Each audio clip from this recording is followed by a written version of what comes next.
Mister Rohit का इलाज। रोहित परिवार हमेशा एक दूसरे के प्रति घनिष्ठ रहा है।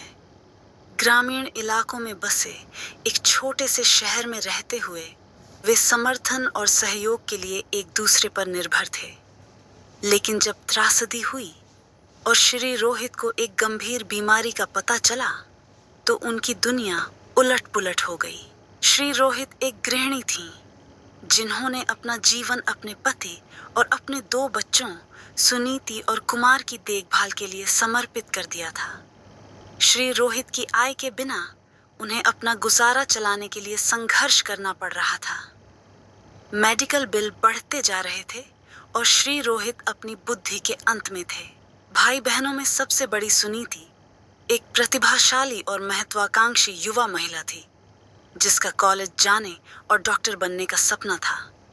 लेकिन अपने पिता की बीमारी के कारण वह जानती थी कि उन सपनों को रोकना होगा। परिवार की आर्थिक मदद के लिए उसने कई अंशकालिक नौकरियां की, लेकिन यह कभी भी पर्याप्त नहीं थी। दूसरी ओर कुमार एक सामान्य किशोर लड़का था, जो अपने परिवार की परेशानियों के बारे में चिंता करने की बजाय अपने दोस्तों के साथ घूमने और वीडियो गेम खेलने में अधिक रुचि रखता था। श्री रोहित ने उन्हें उनकी स्थिति की कठोर वास्तविकता से बचाने की कोशिश की, लेकिन वह देख सकती थी कि उन्हें तनाव महसूस होने लगा था। एक दिन जब मिस्टर रोहित रसोई की मेज पर बैठे बकाया बिलों के ढेर को देख रहे थे, तो उन्हें अपने ऊपर निराशा का भाव महसूस हुआ। वह नहीं जानती थी कि वे इस कठिन दौर से कैसे उबरेंगे, और वह अपनी चिंताओं का बोझ अपने बच्चों पर नहीं डालना चाहती थी।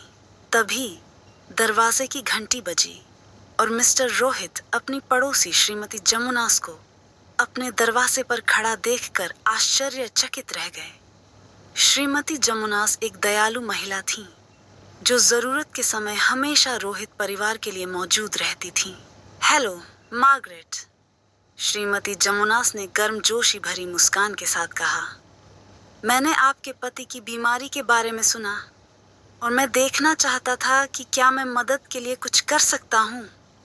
मिस्टर रोहित की आंखों में आंसू आ गए जब उन्होंने मिसेस जमुनास को अंदर बुलाया। वे रसोई की मेज पर बैठे और मिस्टर रोहित ने अपने दोस्त को अपने दिल की बात बता दी। मिसेस जमुनास ने उन्हें ध्यान से सुना और सांत्वना और प्रोत्साहन के शब्द कहे। लंबी बातचीत के बाद श्रीमती जमुनास ने एक सुझाव दिया। क्या आपने मदद के लिए समुदाय तक पहुंचने पर विचार किया है? उसने पूछा। मुझे यकीन है कि ऐसे लोग हैं जो किसी भी तरह से मदद करने को तैयार होंगे। श्री रोहित पहले तो झिझक रहे थे, लेकिन वह जानती थीं कि वे अकेले इससे नहीं निपट सकते। श्रीमती जमुनास के समर्थन से उन्होंने अपने पति के चिकित्सा खर्चों के लिए एक गोफंडमी पेज बनाने का साहस जुटाया। उसे आश्चर्य हुआ। प्रतिक्रिया जबरदस्त थी।